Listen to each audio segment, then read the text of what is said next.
All right, so we've got this Bengals and Giants game, right? And it's not just another game. Over 2 million Google searches. People were all over this one. Yeah, definitely not your average Sunday showdown. It felt like everyone was glued to their screens, and I'm thinking a lot of it, well, it had to be the fantasy football factor, right? Oh, absolutely. This game was a fantasy gold mine. You've got Burrow, you've got Chase, Barkley, Mixon. I mean, talk about a fantasy owner's dream team. And that LSU connection, Burrow and Chase, you can't talk about this game without mentioning that. It's like they were back on the bayou, making magic happen. That 50-yard touchdown, pure poetry in motion. Seriously, you could see that chemistry. Those two, it's like they've got this whole unspoken language on the field. Absolutely. But while those highlight plays get all the buzz, let's not forget about Burrow's overall performance. 330 yards, 3 touchdowns. The guy was a machine. The article even uses the word dissected to describe how he picked apart the Giants' defense, and I think that's spot on. Dissected. That's a good way to put it. He was like a surgeon out there, just picking them apart piece by piece. But even the best surgeons need a good support team, right? And that's where Joe Mixon comes in. You got it.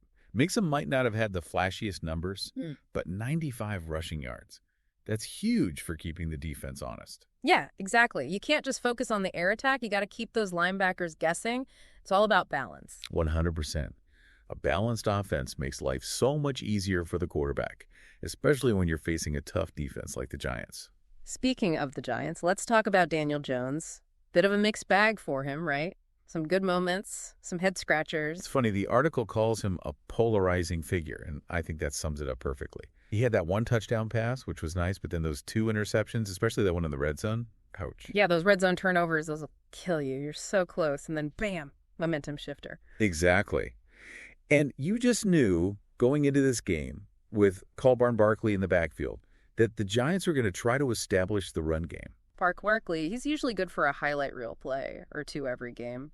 Did the Bengals just completely shut him down? They did a pretty good job containing him. 57 rushing yards, that's not bad. Yeah. But it's definitely not Barkley at his best. Yeah, I bet some fantasy owners were sweating that one out. He's usually such a sure thing. So the Bengals defense, they really stepped up in this one, huh? Sounds like a good day for the Bengals, D. Who were some of those guys, really making plays out there? Well, Jesse Bates III, he was all over the field. 10 tackles, an interception. It was impressive. Wow, 10 tackles from a safety. That's getting it done. He was everywhere. And then you've got Logan Wilson right alongside him.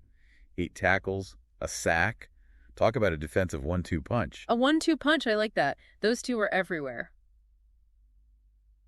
But hey, even in a loss, the Giants had some bright spots on defense too, right? I mean, you can't shut down a team like the Bengals without some fight. You're right about that. No easy wins in this league.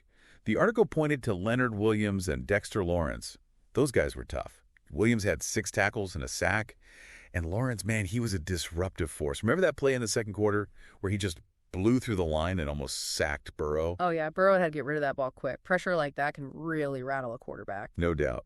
And in a game like this, where the offenses are putting up points like it's going out of style, you know what else becomes crucial? What's that? The kicking game. Ah, yes. You can't forget about the kickers, those unsung heroes sometimes. Exactly. And Evan McPherson for the Bengals. He was money. Perfect on field goals, even nailed one from 52 yards out. 52 yards? Those long ones always make me nervous. But seriously, in a tight game, those field goals, they're like gold. Absolutely. Each kick carries so much weight. And it shows how important it is to have a reliable kicker, someone you can count on when the pressure's on. For sure, for sure. So we've talked about the big plays, the defensive struggles, the kicking game, but we got to come back to what kicked off this whole deep dive in the first place, those millions of Google searches. Right. It wasn't just the diehard fans tuning in for this one. It was fantasy football taking center stage. I mean, think about it. You've got Burrow, Chase, Barkley, Mixon, all fantasy superstars, all in one game. Every touchdown, every yard game, it was like a fantasy roller coaster. You're telling me. Yeah. This game had it all for fantasy owners. The highs, the lows, the nail-biting finishes. It definitely added another layer of excitement to the whole thing. You're not just watching a game, you're living and dying with every play. It's a whole different ball game, literally. It's wild how fantasy football just sucks you in, right? You're living and dying by every yard, every catch, every fumble. It's like the stakes are even higher. Oh, 100%. And it makes you realize there's so much more to a game than just the final score. Yeah. You've got all these individual stories playing out on the field, all these little battles within the bigger war. It's like watching a movie, almost. But this Bengals and Giants matchup, I mean, it wasn't just about the fantasy points. This one felt different. What do you think? What made this game stand out? Well, I think you hit the nail on the head earlier. It's those narratives, right? You got the Bengals, this high-powered offense, everyone expecting fireworks. Right, and then the Giants, they came in with something to prove, trying to silence the doubters. Exactly. And within that, you've got Daniel Jones still trying to find his groove, battling those inconsistencies. Brongar Barkley facing down that Bengals defense, trying to break free. It's those individual journeys that add another level of drama. Totally. And we can't forget the coaches. I mean, they're like generals out there, calling the plays, making adjustments on the fly. It's a mental game, too. Absolutely. And that's what makes football so fascinating. It's not just about who's bigger or faster. It's about who can outsmart, who can outmaneuver, who can adapt. So next time we're watching a game, and we're glued to our fantasy scores, maybe we take a minute to appreciate all the layers, right? The strategy, the individual stories, all that good stuff. 100%. Because it's those hidden layers that really make this sport so captivating. Absolutely. Well said. And there you have it, folks. Another deep dive in the books. Until next time, keep your eyes on the game. And remember, it's not always about the final score. It's about the stories unfolding on the field, the battles won and lost, and the moments that leave us speechless. Today is your lucky day. Today is the day that our $3 website works for you, paying you directly to your PayPal daily. Imagine $3 ongoing continuous payments to your PayPal account.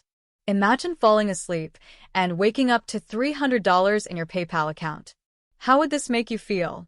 How could this help you? What bills could you pay? What kind of fun could you have? What does that retirement look like now?